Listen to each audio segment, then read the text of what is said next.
What's going on, everyone? So we need centers, and Rob Pelinka himself acknowledged that, like, hey, we need centers. Centers are a priority. But another thing that he relayed that is a priority in his opinion, in his eyes, is defenders out on the perimeter, right? 3-and-D wings. Lakers have needed that. I mean, 3-and-D wings and centers are the name of the game for the Lakers for years now, right? They need that. They need athletes. They need perimeter help. They need a lot of things, right? The Lakers are very keen on certain things that they need to get. And again, Rob Pelinka relayed that, like, hey, number one priority is front court depth. Need to upgrade the front court, right?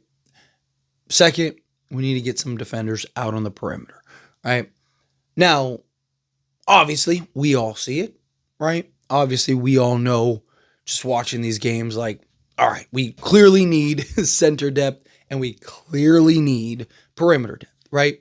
Talk about very heavily recently, right? We need athletes. We need, depth.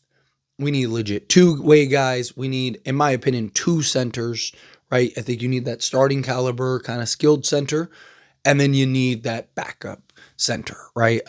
Steven Adams or a Clint Capella in the backup, and then a Mark Williams or a Jalen Duren or whomever you can get, right, as your starter. But just because we see it, right, you need to know that your organization sees it, right? Because there's a lot of things and a lot of organizations and a lot of times where it's just like the answer just seems so obvious.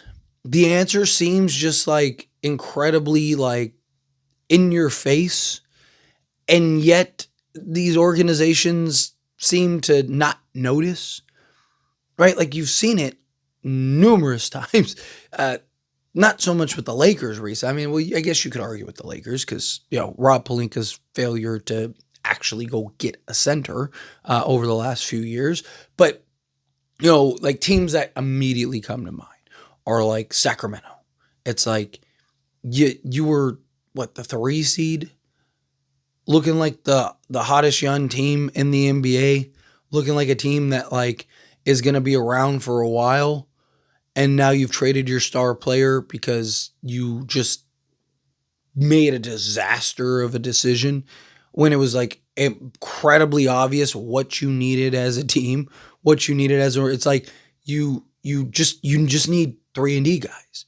Like what Harrison Barnes is giving you. Yeah, get like 2 or 3 more of those and you're probably contending for a championship, right? Another team, the Phoenix Suns, right? The moment they traded for Yusef Nurkic and even more so Bradley Beal, I immediately was like, oh, they just ruined any chance that they have of winning a championship, right? Like people were telling me, oh, you're an idiot. You don't know ball, right? Like, oh, just give them the championship now, all of that. And I was like, look, I've been wrong before. I don't see it. I think this is going to be the worst team in basketball, right? But people saw the names on the back of the jerseys and just assumed, right? But again, their path was so incredibly obvious. It was like, okay, you have Devin Booker and Kevin Durant. You have your offense, right? You have your 2 guys that you can rely on that are going to get you, 50 to 60 points a night. Get a competent rebounding, shot blocking center. Get, a 2-way initiating point guard like a Gabe Vincent would have been perfect for them, right? Like if they would have went and got like Gabe Vincent and then like a Daniel Gafford, right? And then a legit, like, could you have loaded up and went and got OG Anunoby or something like that? You're the best team in basketball at that point, right? Because you got like the 3-and-D wing, you got the point of attack, 2-way guard, and you got the versatile shot blocking, rebounding center. But of course, Phoenix had to go the other way. So use them as examples because, again, there's a lot of teams that, just it looks incredibly obvious, but ultimately you look and you're like, oh, okay, they just don't see it. They just don't get it, right? And it's kind of felt that way with the Lakers the last few years, right? Where it's just like, use another center, right? We even just a competent backup, right? Like even if you didn't want to get a starting level center, right, to pair alongside Anthony Davis because you wanted Anthony Davis to play the 5. Like, okay, that's fine, but like at least get a versatile backup, right? At least get somebody that you can rely on the backup, right? That's not Jackson Hayes, right? And it's, again, Jackson Hayes, I think he's a solid third big off the bench, but like as your starter, like no. And we saw that, right? We saw that very quickly. And so to me, it was just like, 3-and-D wings. Every team in the league wants them. That's the hard part, is finding the Dorian Finney-Smith type guy, right? Getting multiple of those guys.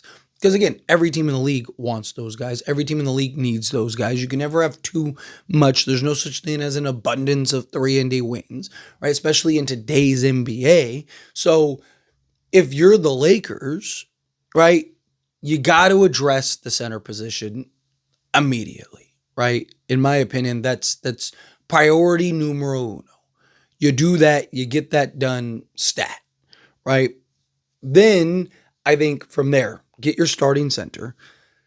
Then from there, you look to get your backup center while you're looking for the 3-and-D wings, whether it's via trade or free agency or whatever, right? Can you get a Nickeil Alexander-Walker, right? Nah, right? Can you convince him to leave Minnesota and come to you, right? Like even guys like a Bruce Brown, who's not really necessarily there's questions about his 3, but he definitely has the D. He definitely has the versatility, pause, right? Like, and he can knock down the 3-point shot on occasion, right? Like, beggars can't be choosers. You only have what's available to you. You only have the players that are readily available to you, and you can only pull off so many trades. You only have so many assets, right? Like, but it's one of the things. Like even with Austin Reeves, like, can you turn Austin Reeves either into that like top like tier guy, or I've talked about like getting the more complementary piece, right? Can you get a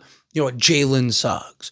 Or like in a perfect world, like a Dyson Daniels or a Herb Jones or something like that. Can you get a guy that, yes, you can make an argument Austin Reeves is better, but again, it's about what is best for the team, right? Like, again, if it was just as simple as throwing names on the back of the jerseys, why isn't the Phoenix Suns going on their second championship right now, right? Why weren't the Lakers with Russell Westbrook? Why didn't the Lakers with Steve Nash, Kobe Bryant, Metta World Peace, Dwight Howard, and Pau Gasol just win 82 games and just win the championship with ease, right? Because it's not as simple. It's just not. It's not as simple as just throwing names on the back of the jersey and then now you're off to the races. No, like you need to have a competent team. You need to have pieces that can fit. And it's not always about like who's the best player, who's this or who's that. Right? If you can turn Austin Reeves into that piece that just makes more sense, slot alongside Luka and LeBron, then you do it, right? Or again, you get that tier guy, that blue chip guy, right? But the 3-and-D depth, that's where you're going to be very limited, and it's going to be very difficult because you're going to have every team in the league trying to get those same guys, right? So if you're the Lakers, I think you get the center spot out of the way. Right? It's priority numero uno. Get that done. Right? So then at least you solved your biggest hole and your biggest issue. Then get whatever two-way guys or defensive perimeter guys you can get. Right? Hopefully you can get at least 2, maybe 3. Right? But like let's say you only get 2. Okay, fine. So if you got 2 centers and 2 two-way guys, right? Or I guess that'd be 4, right? 2 centers and 2 two-way guys.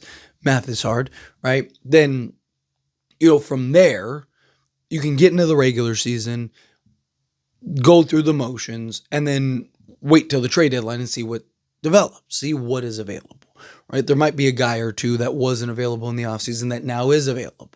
Or, maybe there's a guy or two that you were interested in, but they want some insane asking price, but now they're willing to take this, right? And then all of a sudden, maybe you can get that guy or two. Right? Dorian Finney-Smith is a great example.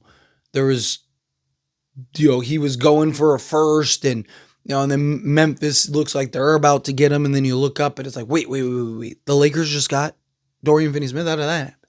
And they got him for seconds. Like, how did that happen? Right? Like, because again, like Brooklyn Nets realized, like, okay, there's value in the expiring contracts, and we're not going to get what we want as far as trade goes otherwise. So, again, like, but if you get the main core, right, if you get kind of the foundation you're looking for, well, then now there's not as much pressure and you can be a little more patient, right? Like if you go sign a Nickeil Alexander-Walker and a Bruce Brown, okay, well, now you got at least two guys. And then you go get, whatever, Steven Adams and then trade for Mark Williams, just using them as an example. Well, now you got basically four of your top 6, 7 guys. Right now you're just looking for that last piece or two. Right now you're just looking for that minor move rather than like, oh, we have to make this big splash or whatever, right? So anyway, as always, this is a discussion. Pass a question on you.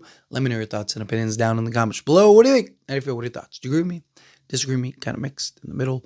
How do you feel? Whatever your thoughts are. Either way, I'd love to hear it. So let me know down in the comments below. That being said, if you haven't liked this video, hit that like button. Helps me out. So we enjoy these types of videos and I truly appreciate it. Not subscribe channel, hit that subscribe button. Turn on the bell notifications. Appreciate y'all. See you in the next one. Thank you.